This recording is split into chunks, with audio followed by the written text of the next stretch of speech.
la yanhakumullahu anil ladhina lam yuqatilukum fid din, Allah ntiyababujije kuri babandi batabarwanyije mu idini ryanyu, batabarwanyije kubera idini ryanyu.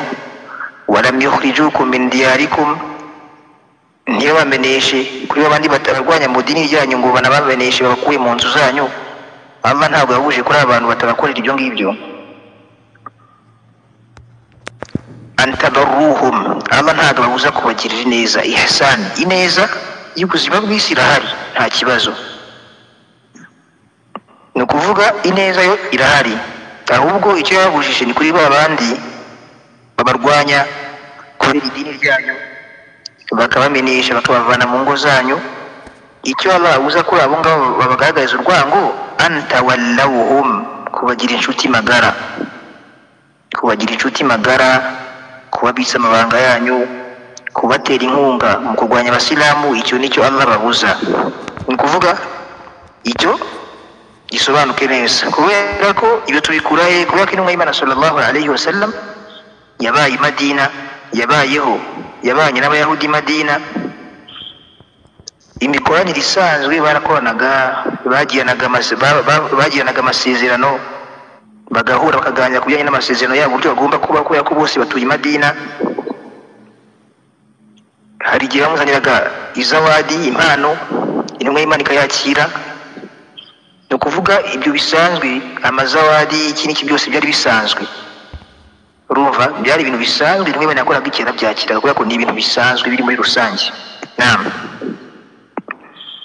Rero uyu muryango umuntu agomba kuwusobanukirwa bishingiye ku dini, ntabwo agomba kuwisobanukirwa bishingiye ku marangamutima cyangwa se bishingiye ku mashagaga usanga agiye kurengera.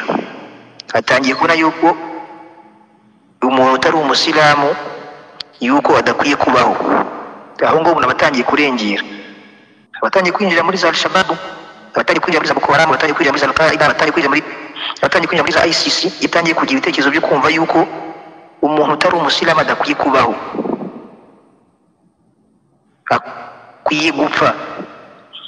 Aho ngaho umuntu yaraba yatamye, ntabwo aba akiri ku nzira y'intumwa y'Imana sallallahu alayhi wa sallam. Kabiri nubwo yatiri ku bwanwa, kabiri nubwo yakwambara ikanzu, kabiri nubwo yakwambara imyenda iri hejuru y'utubumbankore idakuba hasi, ariko mu gihe agifite iyo myumvire, afite ibyo bitekerezo, uwo nguwo laysa minna, ntabwo aba ari muri twe.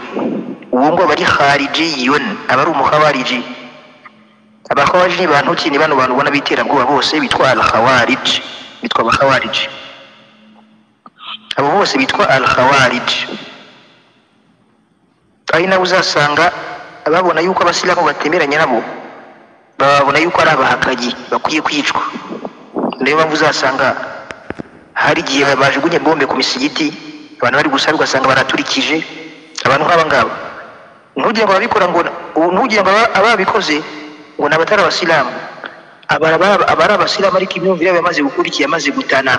Rero rimwe na rimwe hari igihe abantu kubera kudasobanukirwa, hari igihe bano bantu bitewe n'ukuntu bigaragaza ko ari abantu b'idini, hari igihe bigora abatari abasilamu, bakagira ngo niko abasilamu bose bameze, cyangwa se babona ari abantu bari kuri sunna ku mugaragaro, ari abantu batari ku bwanwa, abagore babo bambara za nikabu.